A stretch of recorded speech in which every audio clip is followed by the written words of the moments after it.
السلام علیکم، میں زہری کے ساتھ حافظ۔ بہت سے مرد اور خواتین یہ شکوہ کرتے نظر آتے ہیں کہ انہیں رات کو نیند نہیں آتی۔ وہ بستر پر کروٹیں بدلتے رہتے ہیں لیکن نیند آنکھوں سے کوسوں دور رہتی ہے۔ نیند لانے کے لیے یعنی گہری نیند لانے کے لیے 2-3 ایسے ٹپس ہیں جو کہ مجرب سمجھے جاتے ہیں۔ بہت سے لوگ ایسے ہیں جو صرف ڈاکٹرز اور دوائی یعنی ڈاکٹر اور میڈیسن پر اعتبار کرتے ہیں، لیکن وہ قرآن حکیم یا اس طرح کے وظیفوں کی طرف نہیں آتے۔ جبکہ ایک دوسری قسم ان لوگوں کی ہے جو کہ قرآنی وظائف یا مختلف اعمال اور ورد کرتے رہتے ہیں لیکن ڈاکٹر اور میڈیسن کی طرف نہیں آتے۔ آج جو نیند لانے کے لیے ٹپس میں آپ کے ساتھ شیئر کروں گی، ان میں سے کچھ وہ ہیں جو آپ نے خود انجام دینی ہے، یعنی جس کو ہم دنیاوی طریقے سے یہ کہہ سکتے ہیں کہ دنیا داری کے طریقے سے چلنا پڑے گا، اور کچھ چیزیں ایسی ہیں جو ہمیں احادیث مبارکہ کی روشنی میں ملتی ہیں، جس کے ذریعے ہم قرآن کریم کو استعمال کر کے، قرآنی آیات کا استعمال کر کے، ان کا ورد کر کے ہم نیند کی کمی کو دور کر سکتے ہیں۔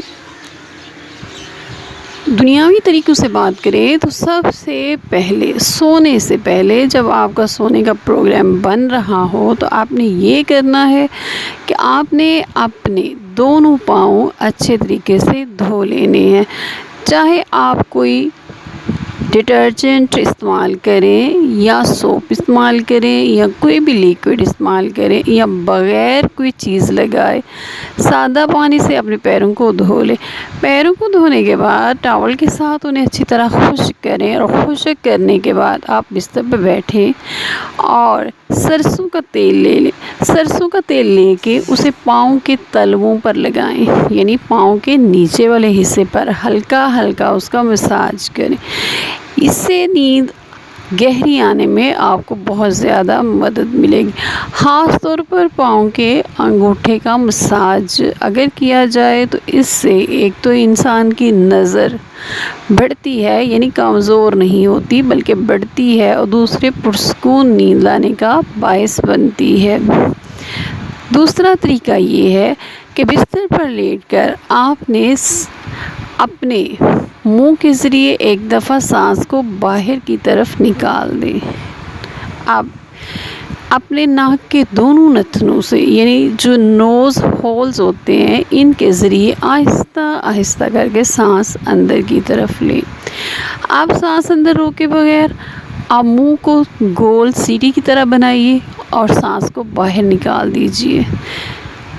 آہستہ آہستہ سانس آپ نے سارا باہر نکال دینا ہے۔ یہ ایک طریقہ ہو گیا۔ شروع میں آپ 5 دفعہ ایسے کر سکتے ہیں۔ یہ ٹپ نمبر 2 تھی۔ اب آتے ہیں قرآن پاک کی طرف۔ بہت سی احادیث مبارکہ میں ہمیں آیت الکرسی کے فضائل ملتے ہیں۔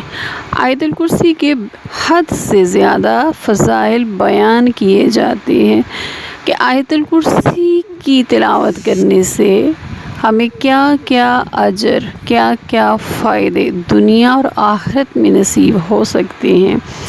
اور آج ان فضائل پر میں بحث نہیں کروں گی بلکہ ایک چھوٹا سا ٹپ آپ کے ساتھ شیئر کروں گی کہ آپ جب پہلے والے دونوں اعمال سر انجام دے لیں تو اب آپ بستر پر لیٹ جائیں سونے کی پوزیشن میں، اور اب آپ نے آیت الکرسی کا ورد شروع کر دینا ہے۔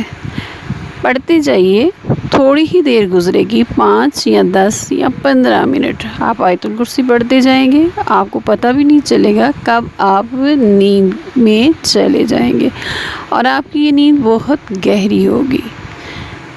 اپنا خیال رکھیے گا۔ وَمَا عَلَيْنَا إِلَّا الْبَلَاغُ الْمُبِينُ۔ والسلام علیکم ورحمۃ اللہ وبرکاتہ۔